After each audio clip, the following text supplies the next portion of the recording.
Friends, welcome back to my channel. आज आप लोगों के साथ शेयर करने वाली हूँ 34 साइज डबल कटोरी ब्लाउज फर्मा कटिंग। और ये है फुल मेजरमेंट। तो मैंने 8 पेपर ले लिया है और 8 पेपर को 2 फोल्ड में रखा है।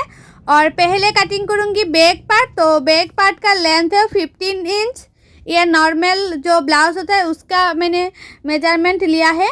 और शोल्डर है 5.5 इंच और आर्म होल है 6 इंच। इसी तरह से मैंने मार्किंग कर रही हूँ। और चेस्ट है 34 इंच। 34 को 4 से डिवाइड करने से होता है 8.5 इंच और एक्स्ट्रा ले लूँगी 2 इंच। अभी इसी तरह से मैंने मार्किंग भी कर दूँगी। और पीछे गुलाई के लिए मैंने 1.5 इंच ले लिया है। आर्म होल गुलाई के लिए मैंने 1.5 इंच ले लिया और इसी तरह से गुलाई का शेप दे दिया। अभी नेक का चौड़ाई लिया है मैंने 2 इंच, मतलब नेक विड्थ 2 इंच लिया है। और बैक नेक का जो डीप है वो लिया है मैंने 9 इंच। अभी बॉक्स की तरह बना लिया है और इसमें गुलाई का शेप दे दिया। और 1/2 इंच इस तरह से रखते हुए मैंने एक मार्किंग कर दूंगी। अभी टेकन के लिए मैं मार्किंग कर दूंगी। तो 8 इंच था नीचे कमर को 4 इंच रखते हुए मैंने लंबाई करके 4 इंच तक टेकन के लिए मार्किंग कर दिया। तो अभी कटिंग कर रही हूँ।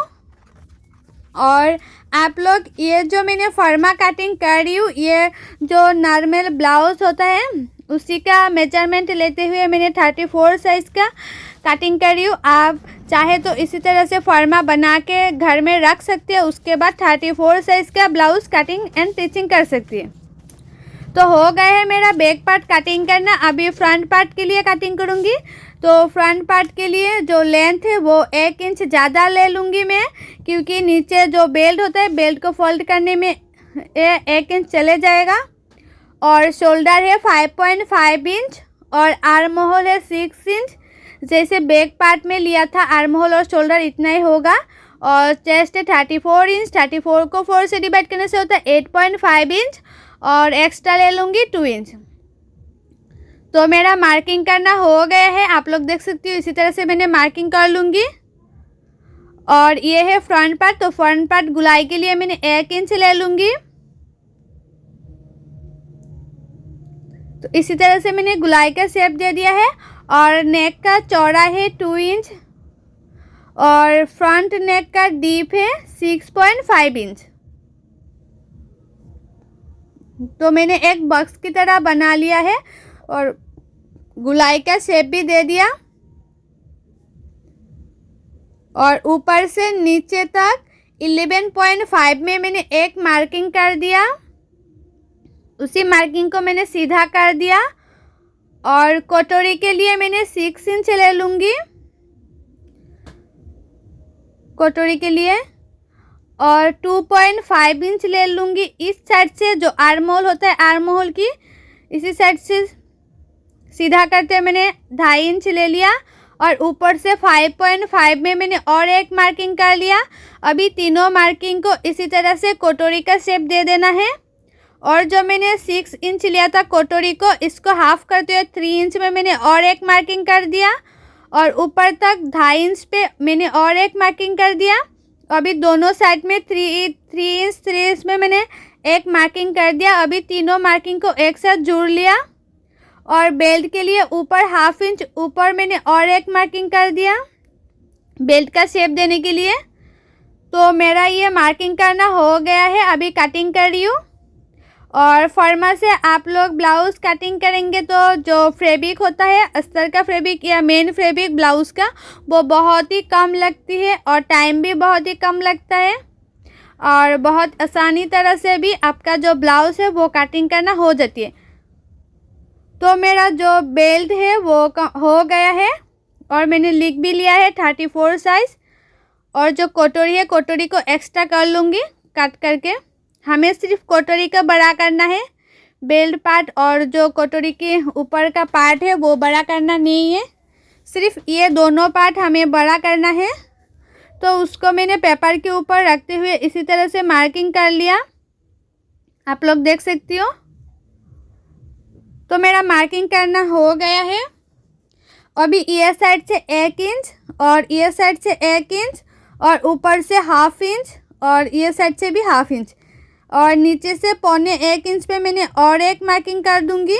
अभी ये जो मार्किंग है उसको इसी तरह से मिलाना है और ये मार्किंग को तिरछा करके मार्क कर देना है। अभी उसको इस साइड से मैं गुलाई करके जो कटोरी होता है उसका शेप दे दूंगी और नीचे से भी 1/2 इंच बढ़ाते हुए मैंने जो नीचे का कटोरी होता है उसका शेप दे दूंगी, मतलब नीचे साइड का जो कटोरी है उसका भी बड़ा कर लूँगी क्योंकि ये जो कटोरी है वो सिलाने में चले जाएगी। 1/2 इंच मार्जिन रखते हुए जब सिलाऊंगी ना, इसीलिए मैं 1/2 इंच साइड में 1 इंच मैंने बड़ा कर लिया है।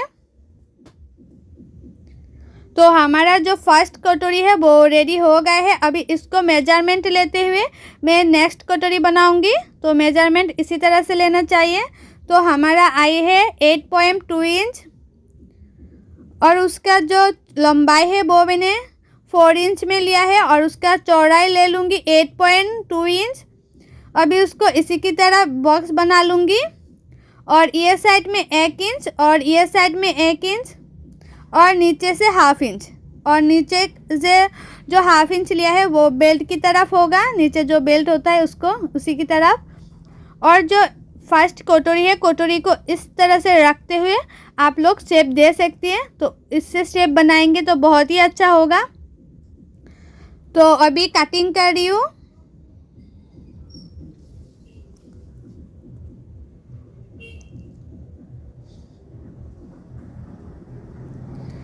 तो आप लोग देख सकते हो दोनों कटोरी मैंने इस तरह से रखते हुए चेक कर लिया कितनी अच्छी तरह से हो गया है। और अभी कटिंग करूँगी स्लीप। तो स्लीप के लिए मैंने जो बैक पार्ट है, बैक पार्ट से मेजरमेंट ले लूँगी।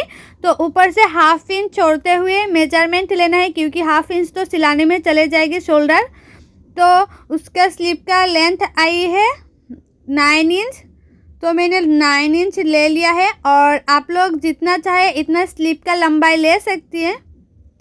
तो 9 इंच मैंने ले लिया, आप लोग देख सकती हैं। और स्लीप का लंबाई मैंने रखा है 7 इंच। तो मैंने इसी तरह से मार्किंग कर लूँगी और नीचे 3.5 में मैंने और एक मार्किंग कर लिया। अभी उसको इसी तरह से मार्क कर लिया। अभी 2 इंच पे मैंने और एक मार्किंग कर लिया और ऊपर से 1 इंच पे मैंने मार्किंग कर लिया। अभी दोनों मार्किंग को इसी तरह से शेप दे देना है। अभी जो स्लीव है, स्लीव का शेप दे देना है इसी तरह से। गुलाई का शेप दे दिया स्लीव का।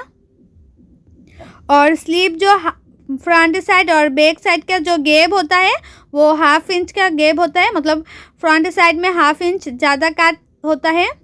और मुहूरी है 5.5 इंच और एक्स्ट्रा ले लूँगी 1.5 इंच। अभी उसको इसी तरह से मार्क कर दूँगी। तो मेरा जो स्लीव है वो मार्किंग करना हो गया है कंप्लीट। और मेरे चैनल पे हर साइज़ का blouse cutting and teaching video upload किया है। आप लोग नहीं देखे तो जाके देख सकती है और सीख भी सकती है। और आप लोगों को मेरा ये जो ब्लाउज़ का फर्मा कटिंग है वो अच्छा लगा है तो लाइक करना, शेयर करना और मेरे चैनल को सब्सक्राइब भी कर देना और भी अच्छी अच्छी वीडियो पाने के लिए। सो बाय, थैंक्स फॉर वॉचिंग। मिलती हूँ नेक्स्ट